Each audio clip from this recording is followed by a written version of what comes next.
about feminism a lot, and me and her engage in conversations like these a lot. One of her main points is that she expects her partner to pay for literally everything. This is due to the fact that she is oppressed and can't get a job because she is a woman, not because she shows up consistently 15 minutes late to interviews. Anyway, a couple of months ago a huge fight between my sister and I broke out because she read an article online about rope. The article stated that if a man has intimacy drunk with a woman it is rope. I'm sure many can agree on that, but the article took it a step further. It stated that even if the woman is also drunk, it is also rope. Matter of fact, it also stated that even if the man is very drunk and the woman is only slightly tipsy, it is also rope. Even if both parties are under the influence and the man and woman are a couple and they have intimacy, it is also rope. It stated that this is because the woman cannot consent under any circumstance if they are tipsy, and any act of intimacy is assault. This is not the same for men, however, as they are way more physically capable, and if they really did not want it they could physically resist. Whilst anyone with an unbiased thinking can deduct that this is very obvious bullcrap and propaganda, my sister, upon reading it, thought that this was a brilliant article and talked with me about it. Of course we disagreed and this led to a huge fight between us, during which she claimed I am a misogynist and even told me I was lucky she was not reporting me for rope because I had drunken intimacy with an ex of mine a couple of years ago. I ended up leaving the argument and refusing to engage in it after that. Since reading the article, my sister has got this notion in her head that men can't be roped because they are physically stronger. She has also simultaneously developed a crush on this guy in one of her classes and tells me about him sometimes. He is exactly her type from what I can hear and seems like a cool guy. I urged her to go for it but claimed she wouldn't because she's nervous and women don't ask men out.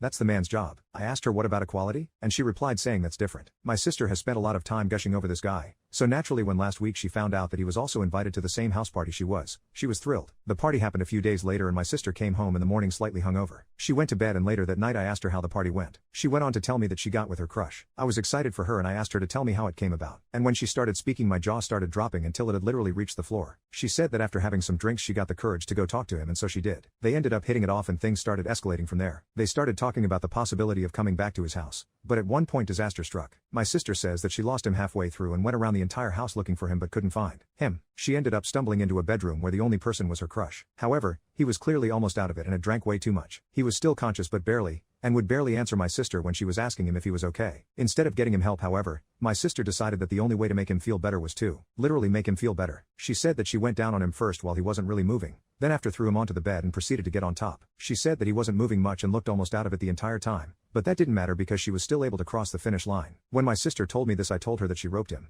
and she said no, that's not possible because girls can't rope guys, and if anything he was the one who roped her because she was still tipsy. I called her insane and told her that what she did was criminal and I don't want to see her for the time being. That night I texted the guy as I had his socials asking him if he was okay. He knew I was my sister's brother and we got to talking. Turns out that what my sister did impacted him a lot and he was feeling very violated. I told him how she talked about what happened and he said that was disgusting of my sister, which I of course agreed with. I asked if he wanted to do anything about it, and he said he was considering pressing charges because although he did want to sleep with her first, when he was barely conscious he did not want to see anyone, much less sleep with anyone. He said he was worried about the stigma that came with getting roped by a girl as a guy and wasn't sure whether he would be taken seriously. I told him I had his back however and urged him to follow legal action if he felt like he had to. He ended up saying he thinks he will sue her and asked me to help him out by testifying against my sister and informing the court of my sister's words and attitude towards the whole situation. I said yes and he is contacting lawyers right now.